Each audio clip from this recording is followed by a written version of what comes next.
Oke. Baik, selamat siang untuk kita sekalian. Assalamualaikum warahmatullahi wabarakatuh. Perkenalkan kami dari kelompok 3 akan menyampaikan hasil diskusi kami terkait dengan mata kuliah etika dan akuntabilitas. Dalam hal ini tugas yang disampaikan untuk kami bahas bersama. Nah, untuk selanjutnya izinkan saya memperkenalkan diri. Nama saya Kosmas, terus bersama dengan Ibu Siska. Saya Aris Sugiarto Balantur. Saya Yoni Abed Pangestu. Selanjutnya kita akan membahas terkait dengan beberapa pertanyaan yang coba kita diskusikan. Kita mulai dari nomor 1, teman-teman sekalian. Ya. Yang pertama soal apa peranan negara yang paling tepat. Silakan masing-masing mungkin bisa menyampaikan jawabannya dengan referensi yang ada. Mungkin Pak Abi mungkin duluan. Baik teman-teman, sebelum teman-teman menyiapkan referensi yang teman-teman ambil, saya coba menampilkan dulu. Ini yang saya ambil berdasarkan makalah, bukan makalah itu, bahan yang disampaikan oleh Ibu dosen pengasuh, dosen pengampu, sorry. Jadi di situ disebutkan bahwa peran negara dapat dilihat sebagai perantara yang jujur, melindungi kepentingan umum, dan dengan demikian kepentingan individu dan kepentingan kelompok. Peran ini bergantung pada semua pemangku kepentingan yang mengakui negara sebagai pembuat keputusan atau perantara yang sah dan berwibawa.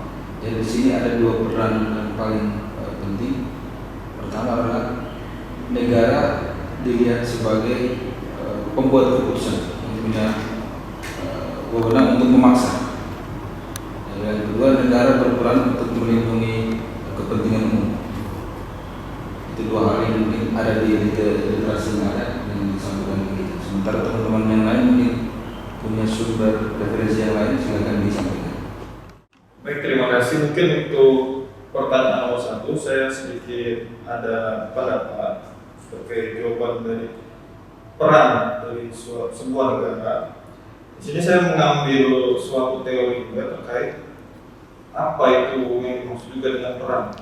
Di sini saya mengambil teori menurut Sujono Sukamto di bukunya di tahun 2002 bahwa peran itu ialah berkaitan dengan kewajiban dan hak.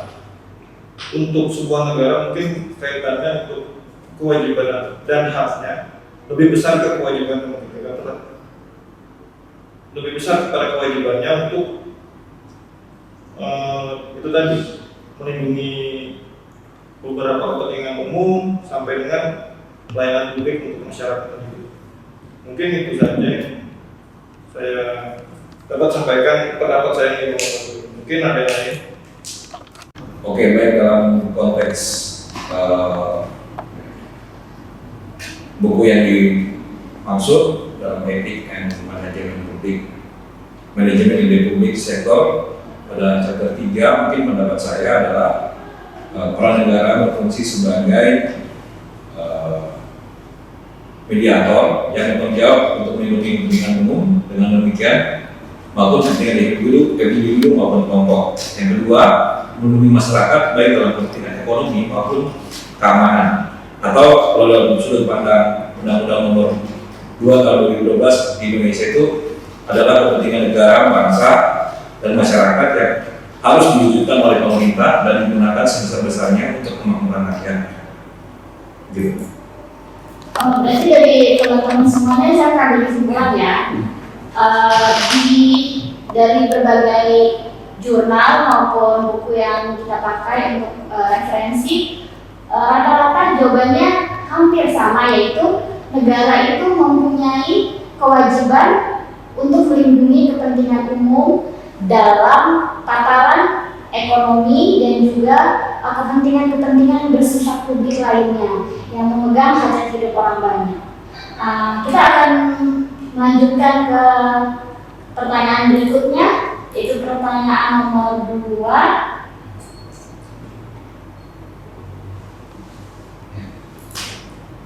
Hakikat. Teman-teman sekalian silakan. terkait dengan pertanyaan apa hakikat warga negara. Dari saya coba mengetengahkan apa yang disampaikan oleh Ponohan. Beliau berpendapat bahwa tidak itu yang ada di buku saya. Ini menurut undang-undang, hakikat warga negara adalah setiap warga negara memiliki hak yang sama tanpa dibedakan atas satu dengan yang lainnya. Hakikat hak dan kewajiban warga negara merupakan dua hal yang tidak dapat dipisahkan satu dengan yang lainnya dan saling melengkapi. Mungkin teman-teman lain ada yang mau menambahkan.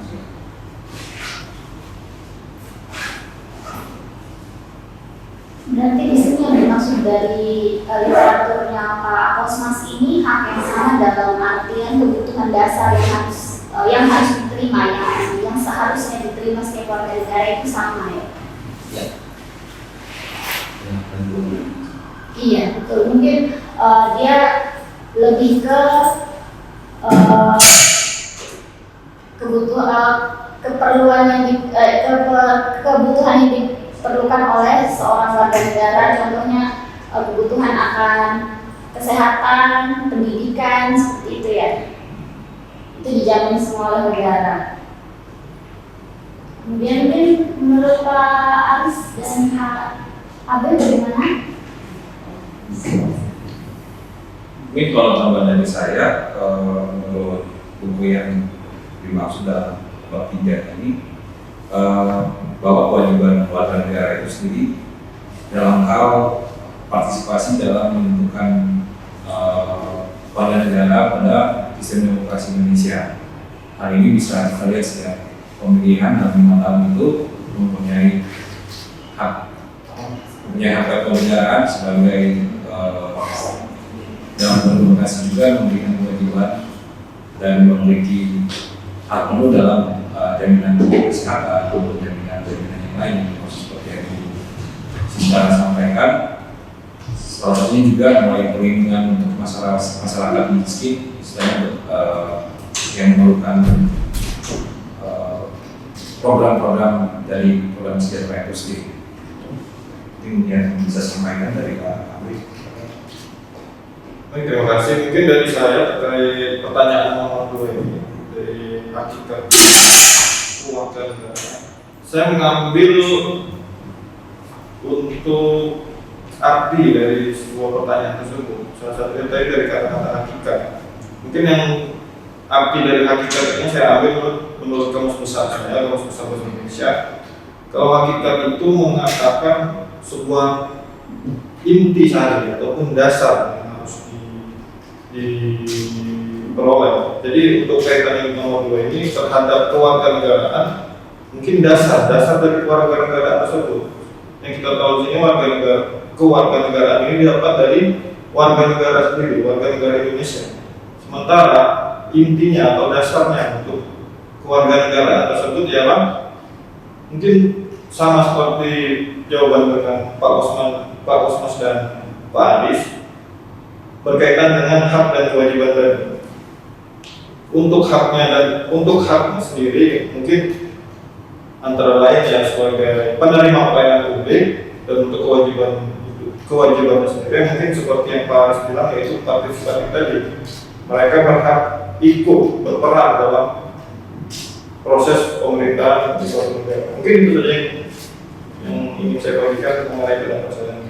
Jadi secara hakikat warga negara itu di mata negara adalah sama, tidak membeda-bedakan satu dengan yang lain. Intinya kita lanjut ke nomor 3 ya. Nomor 3 pertanyaannya adalah bagaimana hak individu dapat diseimbangkan dengan kewajiban terhadap orang lain. Benar ya? Ya. Silakan. Baik. Sebelum membahas pertanyaan ini, mungkin kita perlu sedikit tentang pengertian hak dan kewajiban, sehingga kita bisa merumuskan kira-kira bagaimana menyeimbangkannya. Nah, kalau di sini menurut Prof. Profesor Notono dulu, hak adalah kuasa untuk menerima atau melakukan sesuatu yang semestinya diterima atau dilakukan melalui pihak tertentu dan tidak dapat dilakukan oleh pihak lain manapun juga yang pada prinsipnya dapat ditentukan secara paksa olehnya. Itu pengertian tentang hak. Kalau pengertian tentang kewajiban adalah beban untuk memberikan sesuatu yang semestinya dibiarkan atau diberikan melalui pihak tertentu tidak dapat oleh pihak lain manapun yang pada prinsipnya dapat ditentukan secara paksa oleh yang berkepentingan. Jadi antara hak dan kewajiban itu pengertiannya. Sekarang kita rumuskan kira-kira bagaimana caranya supaya seimbang antara hak dan kewajiban. Kita lebih bisa bertanya. Nah, kalau kita merujuk pada apa yang disampaikan oleh bahan yang ada, literasi kita dapat bahwa sebagai warga negara itu ada di pernyataan bahwa sebagai warga negara kita perlu menahan diri, menunjukkan solidaritas dengan warga negara lain, mencari bagaimana kita berhubungan dengan orang lain dan mengakui adanya saling ketergantungan. Jadi ada syarat yang situ bahwa kita harus saling menunjukkan solidaritas. Kalau kemudian mengakui ada saling ketergantungan antara satu dan lain, itu juga sesuai dengan apa yang dirumuskan oleh pemohon. Itu ada di halaman 37. Iya, halaman 37. Untuk sementara itu dulu, masih ada yang lain. Nah, kalau menurut saya sih di sini antara kepentingan pribadi kepada kepentingan publik, duties and others, berarti duties to others, berarti kan antara kepentingan kita sendiri dengan kepentingan orang yang lebih banyak, kepentingan orang banyak publik. Itu memang idealnya, ketika kita memang harus mendahulukan kepentingan banyak orang. Contohnya, ketika kita dalam ranah kita sebagai klien publik, ya, kita sebagai ASN, itu tentunya kita harus memiliki sikap yang menyadari bahwa ketika kita mempunyai kepentingan pribadi, tetapi itu pada saat jam kerja, utamanya kita harus mengedepankan layanan kita terhadap masyarakat. Contohnya kami di Bapeda misalnya, kami di Bapeda sangat banyak mahasiswa maupun teman-teman kita yang dari SMA yang mencari literatur tugas melalui NDT 1 Data. Nah, ketika ini berlangsung pada jam istirahat, tentunya memang harus kita istirahat. Tapi ketika ada kunjungan seperti itu, yang tetap kita lakukan pasti melayani mereka di rumah. Seperti itu. Setelah kepentingan mereka selesai, ketika kelompok belajarnya itu sudah mendapatkan apa yang memang dibutuhkan, barulah kita kemudian menjalankan apa yang menjadi kepentingan kita. Atau mungkin Pak Anis dan Pak Abe ada tambahan lainnya? Baik, sebelum itu saya tambahkan mungkin sebagai ASN memang itu tidak terlalu sebenarnya dengan ini karena bagaimana yang sudah dirumuskan dalam sumbernya harus mengutamakan kepentingan umum ya sebagai pribadi. Kemudian kita lebih familiar dengan istilah itu silakan teman-teman yang lain ini.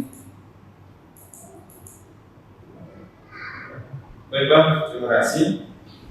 Untuk pendapat saya terkait pertanyaan nomor 3 ini, mungkin saya setuju juga berpendapat dengan apa yang disampaikan oleh Pak Kosmas Biawa tadi mengenai bagaimana Prof. Notonegoro tadi, Prof. Notonegoro itu menjelaskan terkait hak dan kewajiban tadi. Menjelaskan di sini kita kembali lagi ke pertanyaan. Pertanyaannya, bagaimana hak individu itu dapat diseimbangkan dengan kewajiban terhadap yang lain? Yang kembali ke pemahaman atau pendapat juga dari Prof. Notonegoro tadi, kalau menurut saya keseimbangan hak individu ini terhadap orang lain juga seperti bagaimana hak yang kita peroleh tidak boleh atau jangan sampai melanggar terhadap hak orang lain di sekitarnya juga. Secara lebih luas mungkin seperti yang dikatakan Ibu Siska, mungkin memang kepentingan umum itu memang kita harus utamakan daripada kepentingan umum. Mungkin itu saja yang saya dapat sampaikan mengenai jawaban nomor 3. Baik, sebelum kita menutup jawaban untuk pertanyaan nomor 3 ini, saya mau sampaikan ke teman-teman ada satu pakar yang merumuskan tentang penyelarasan hak dan kewajiban. Dia bilang begini, dia bilang ini menurut Tasum dan Rani Apriyani. Dia mengatakan bahwa jika pelaksanaan hak dan kewajiban tidak dilakukan secara seimbang, hal ini bisa menimbulkan pelanggaran hak serta pengingkaran terhadap kewajiban. Saya kira ini relevan dengan pertanyaan tadi. Kalau misalnya tidak seimbang, itu akan menimbulkan pelanggaran hak dan pengingkaran terhadap kewajiban. Mungkin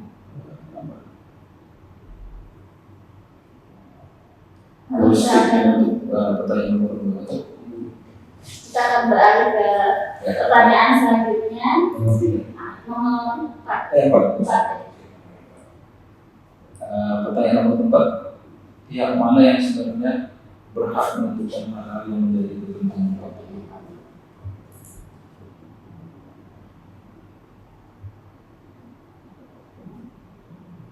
Nah, ini untuk pertanyaan ini saya coba membacakan definisi sesuai dengan literasi yang dibagikan.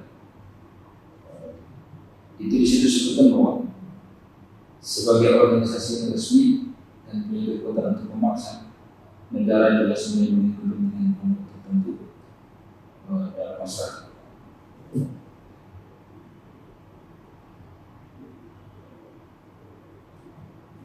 Jika hak individu menderita, maka dikatakan negara perlu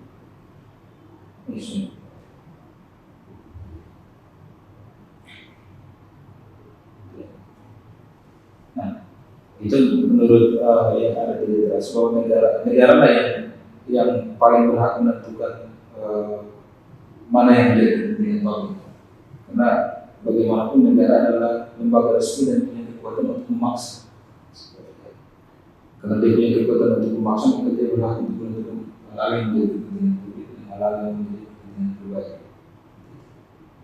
Untuk saya mungkin ada sedikit pertukaran pendapat juga. Untuk saya mungkin di sini Bapak Kosmas untuk bagaimana menentukannya itu memang ditekankan pada sebuah negara yang tadi. Kalau di sini saya menilai juga pendapat Pak Kosmas ini juga melihat dari teori untuk up bottom. Jadi apa yang kebijakan yang diambil itu dari pusat, dari negara ataupun dari pemerintah. Di sini pendapat saya juga untuk ini bagaimana yang seharusnya untuk dapat menentukan kepentingan publik itu bisa juga dari masyarakat yang pendekatannya melalui bottom up dari kebalikannya. Sementara ini dari masyarakatnya. Jadi masyarakat ketika memerlukan sesuatu ataupun butuh terhadap layanan publik, negara harus mengetahui itu sehingga kebutuhan itu didapat dari kebijakan itu didapat dari dasarnya, dari masyarakatnya, dan itu saya rasa mungkin dampak ke depannya lebih efektif karena memang sesuai dengan kebutuhannya. Jadi teori yang saya pakai mungkin berbalik untuk Kosmas yang dari up down, untuk saya dari bottom up. Terima kasih. Untuk teman-teman yang lain mungkin ada pendapat lain kita dapat sharing atau diskusikan. Baik, sebelum teman-teman menjawab itu, saya ingin kita mendengarkan pernyataan terkait dengan kebijakan publik. Apa itu kebijakan publik? Saya ambil dari Sinembela. Dia mengatakan bahwa secara sederhana kebijakan publik adalah segala sesuatu yang diputuskan oleh pemerintah untuk dikerjakan maupun tidak untuk dikerjakan. Ya. Jadi kebijakan publik itu adalah segala sesuatu yang diputuskan oleh pemerintah dikerjakan atau tidak dikerjakan adalah sebuah kebijakan juga. Itu yang disebut dengan kebijakan publik. Nah, terkait dengan pertanyaan, pihak manakah yang menentukan paling menentukan kepentingan publik itu? Kira-kira jawaban teman-teman kita silakan. Dan dalam pilihan itu tentu dia akan menentukan hal-hal yang menjadi urusan ya, hal-hal yang menjadi kebutuhan publik dan hal-hal yang menjadi kebutuhan pribadi. Ranah publik dan ranah privat ini perlu diperhatikan pemerintah. Jadi saya kira yang paling berhak menentukan itu adalah pemerintah sebenarnya. Ya. Dan setelah pemerintah memutuskan bahwa melakukan hal tersebut, memutuskan untuk hal tersebut harus dilakukan, harus direalisasikan. Ternyata di sini dalam buku di halaman 39 mengatakan dari Mure 1981 bahwa sebuah negara itu memiliki pejabat entah dia pejabat pusat ataupun daerah, di mana pejabat tersebut memiliki kewajiban umum untuk melakukan apa yang dapat membantu orang lain. Orang lain di sini tentunya kita artikan sebagai masyarakat umumnya. Berarti di sini kita bisa mengambil kesimpulan kalau sebenarnya negara itu merupakan suatu wadah untuk menjalankan kepentingan umum, di mana di dalamnya ada pejabat-pejabat maupun sebenarnya kalau kita di Indonesia itu di dalam lagi itu ASN ya. Entah pejabat maupun staf itu sebenarnya memiliki peran penting dalam menjalankan kepentingan publik itu sendiri. Mungkin saya tambahkan dari kesimpulannya, maksud melalui Siska ini dari kutipan dari Pak Ederson pada tahun 1970 dalam tulisannya kebijakan penting adalah kebijakan-kebijakan yang dikembangkan oleh badan-badan dan pejabat pemerintah yang mungkin baik itu sifatnya lintas sektor ya, atau collaborative government ya, baik itu legislatif, eksekutif dan yudikatif ya, seperti itu ya. Peran itu akan mau menjadi satu kekuatan atau sebagai amanat konstitusi itu yang ada dalam khususnya untuk Indonesia seperti itu. Itu daripada saya.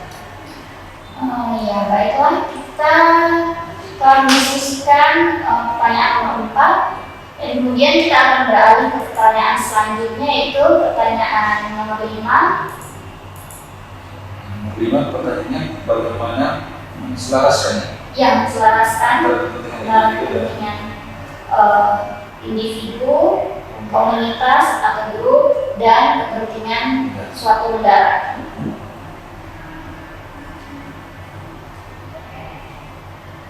Mungkin di sini teman-teman saya coba membacakan apa yang ada di dalam keras bagaimana di bagian itu, bahwa keseimbangan antara komitmen kepada individu dan grup,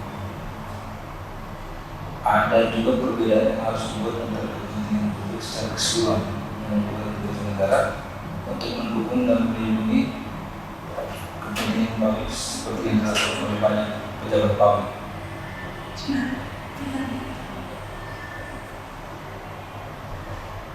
Sekarang kira-kira bagaimana menselaraskan antara kepentingan individu dan kepentingan lainnya yang perlu kita bahas sekarang. Silakan Ibu Siska bisa menambahkan terkait dengan pertanyaan. Jadi menurut buku yang kita pelajari bersama bahwa sektor-sektor publik, sektor dalam suatu publik itu harus bekerja sama dengan siapa ya? Tentunya dengan pihak swasta. Karena apa?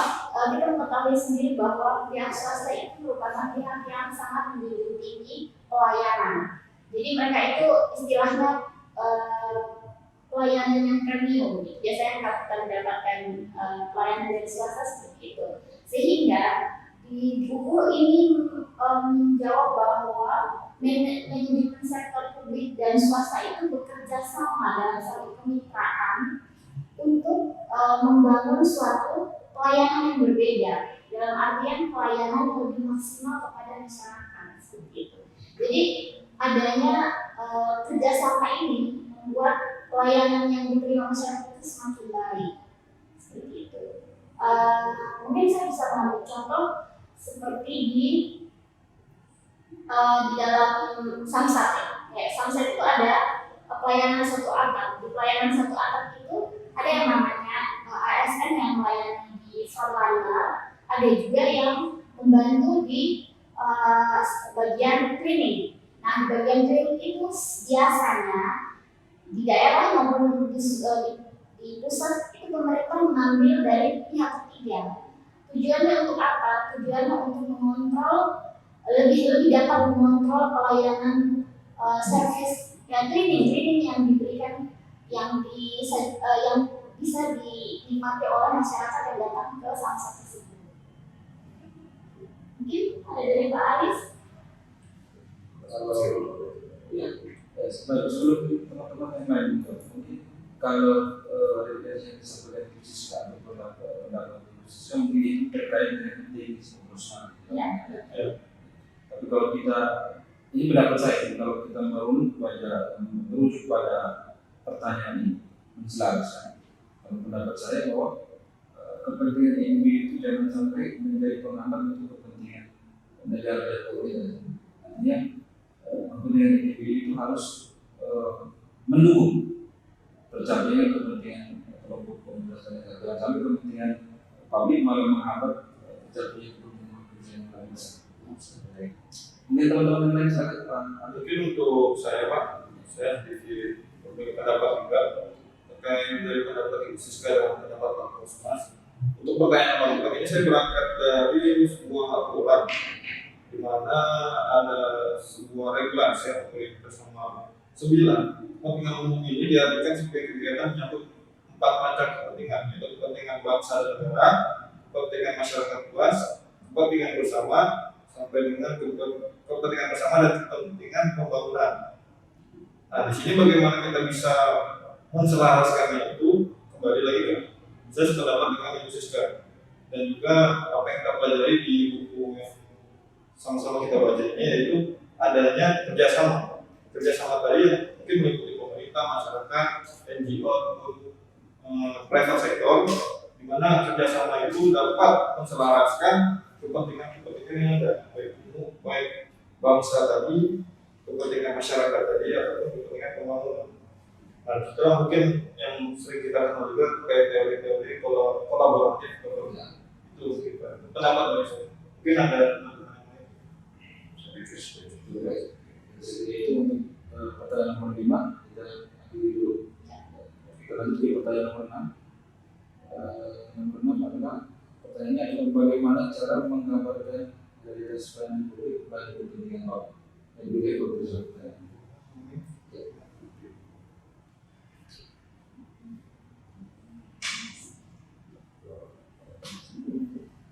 Artinya di pertanyaan ini kita paling tidak kita menggambarkan realita yang terjadi dengan pelayanan sekarang ini.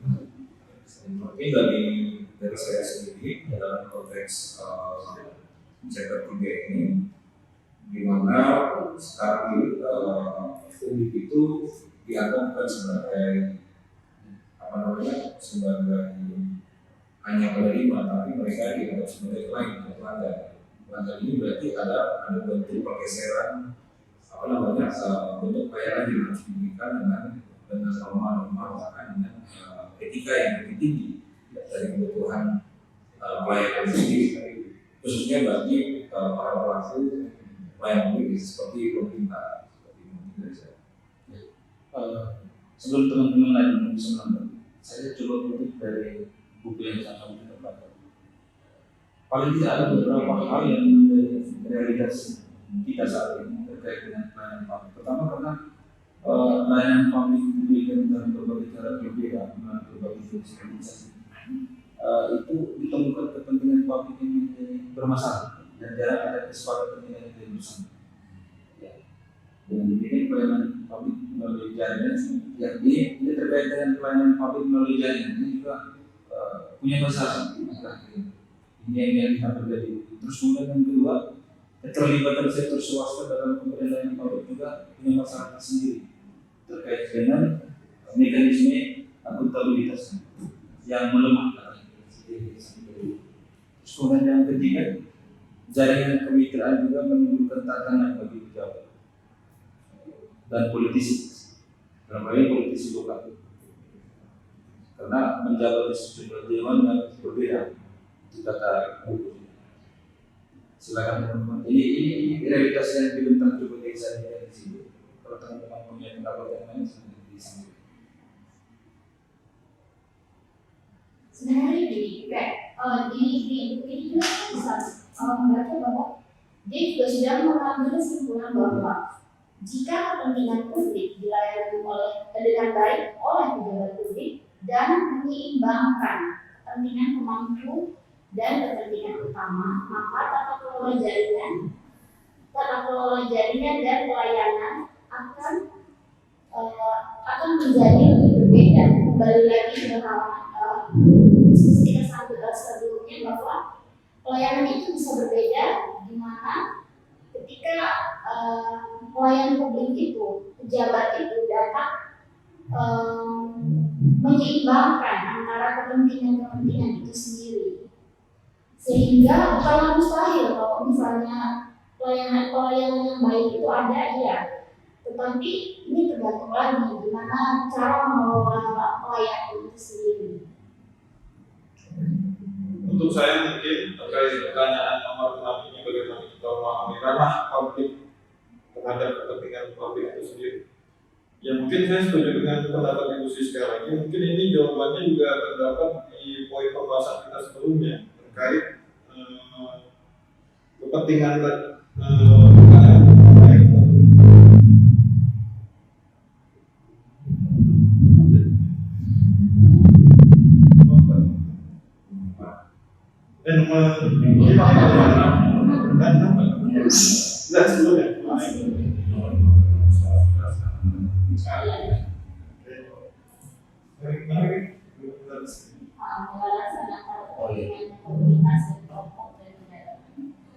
mungkin kembali ke pertanyaan sebelumnya terkait bagaimana kita menyelaraskan antara kepentingan individu, kepentingan publik, dan lain-lainnya.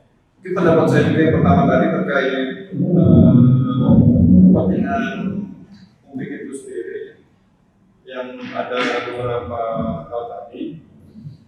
Mungkin perlunya kembali yang kerjasama untuk tujuan yang dicapai itu ialah bagaimana pelayanan publik yang baik, adanya suatu koordinasi juga yang baik terhadap beberapa sektor tadi yang kita sebutkan, dari pemerintah, masyarakat, maupun sektor atau NGO.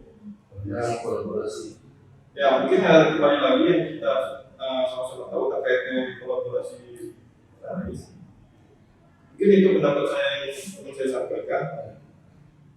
Jadi ada dari dua pernyataan tadi, mungkin kita bisa katakan bahwa dari merujuk pada pertanyaan ini, bahwa pertama kita menggambarkan realitas yang terjadi, bahwa segala persoalan ini tidak terlalu bagus, dan kemudian kita melangkah kepada suatu situasi yang bagus, yang lebih baik, bahwa ada kolaborasi antara tiga sektor dari swasta dan pemerintah.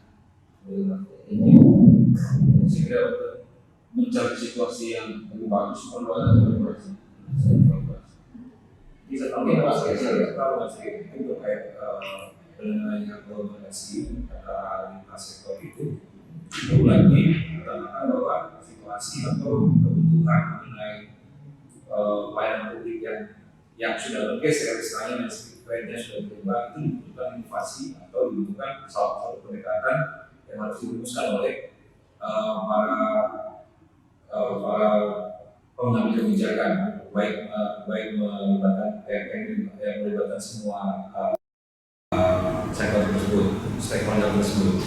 Ya, penting dari saya. Baik, saya kira cukup pembahasan kita untuk ke-6 pertanyaan ini. Terima kasih untuk partisipasi kita semua, teman-teman sekalian. Terima kasih untuk atensi.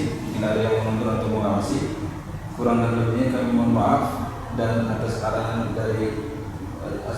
juga masukan dari dosen pengampu kami ucapkan terima kasih. Selamat siang. Assalamualaikum warahmatullahi wabarakatuh.